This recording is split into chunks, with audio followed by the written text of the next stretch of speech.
town called Uduma, there lived a man called Omemma who got married to a woman known as Olamma. They had 6 children. Olamma died at the age of 70, but Omemma lived for 100 years before he died. Many people in Uduma believed that Omemma was able to outlive many of his age mates because of his good deeds. One thing that surprised people was that even in his old age, Omemma was still strong to do many things. This made some people in Uduma to emulate him in doing good to see if they can live long like him. Among all his children, only the last child, Okenna, followed his footsteps. Okenna started behaving like his father when he was very young. Then he usually shared whatever he had with other children. Some of his siblings were not happy about it, but Okenna continued. Okenna, to everybody's surprise, outlived his siblings because they all died before him. With Okenna, some doubting Thomases in Uduma agreed that good deeds really earn gray hair. Nevertheless, some people were not happy with Okenna because they said that he was overdoing things. Some were jealous of him simply because they could not do what he was doing. Okenna was disturbed by some bad people in the town. When he could no longer withstand the opposition from such people, he left his father's house and built a hut in the outskirts of Uduma. He lived there and continued his good deeds. Okenna was loved by many people, especially children, because he was playful, kind-hearted, and usually gave them many things. A lot of people wondered why he had not married, why some people regarded him as a mad person because of where he built his hut. Others saw him as a stupid man because instead of saving the little he has, he would spend it on people. Okenna believed that it is more blessed to give than to receive. So he was not disturbed because he knew that one can only get more when one gives out the little one has. He also believed that God loves cheerful givers, and givers do not lack. However, many people loved his way of life. The rich among them made sure that Okenna lacked nothing.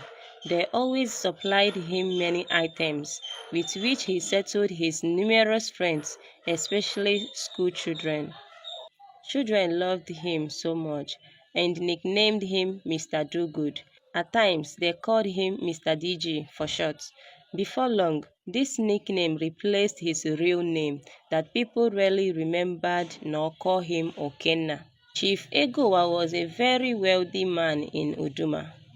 He was very influential and had 4 children. Though he has heard of Mr. Do-Good's generosity, yet he took the news in good heart. However, he became disturbed when Mr. Do-Good's fame began to escalate. Mr. Do-Good became the talk of the town and more popular than every other person, including himself. As such, Chief Egowa began to get really jealous. Who is this man that has come up to challenge me and become more famous than me in this town of Uduma? He asked himself. No, this cannot be.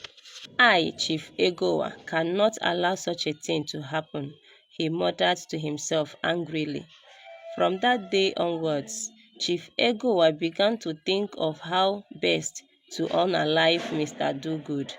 Each time the evil thought comes up in his mind, his heart will be telling him to let the man be, as he has not wronged him in any way.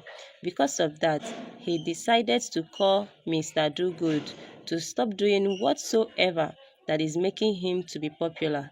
So he called Mr. Do-Good and warned him. Before Mr. Do-Good went back to his hut, he told the chief that he was indeed very sorry, but there was nothing he could do, for he couldn't stop helping people by sharing what he has with them. When Chief Egowa saw that his warning did not yield any positive results, he decided to confide in his friends. So he invited one of his friends, Mr. Udodi, to his house in order to tell him what has been disturbing him. My good friend, have you seen how this man called Mr. Dogood is stepping on my toes? He is simply trying to challenge me, and I am not happy about it. How does he think that he can compete with me in being generous? I have this thought of unaliving him. Now, as a friend, what do you have to say? Chief Egowa asked Mr. Udodi, hoping to get a positive answer from him. My dear friend, Mr. Udodi began, I must tell you the truth. A good friend, they say, is he who warns earlier, why a bad friend always regrets not warning his friend of the danger ahead. This thought of yours is simply from the devil.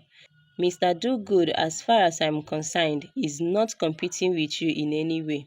You are rich while he is poor. Why not let him be? I even wish that we will have as many generous people as possible in this town. When we have many people who are as generous as Mr. Dogood, poverty will then be a thing of the past because no poor person will be found in our town. I mean, that will be great. In fact, you need to encourage that young man because it is not easy for one to give to others from the little one has, Mr. Udodi advised. Is that all you have to say? Yes, that is all I have to say concerning this issue. Anyway, I will think over it, Chief Egowa said. It is better you do that, Mr. Udodi quickly chipped in. When Mr. Udodi left, Chief Egowa became disturbed again about the issue.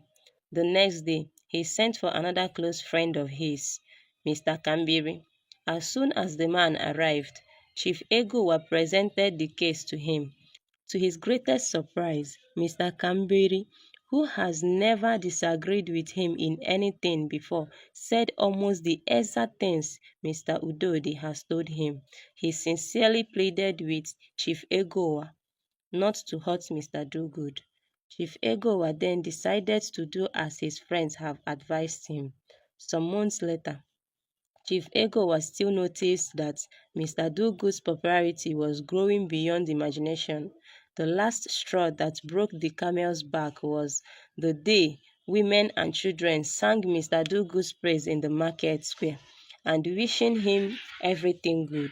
This was as a result of the money he shared to some women who could not pay their children's school fees. Chief Egowa could no longer bear this, and out of jealousy, he went contrary to his friend's advice and decided to harm Mr. Dogood.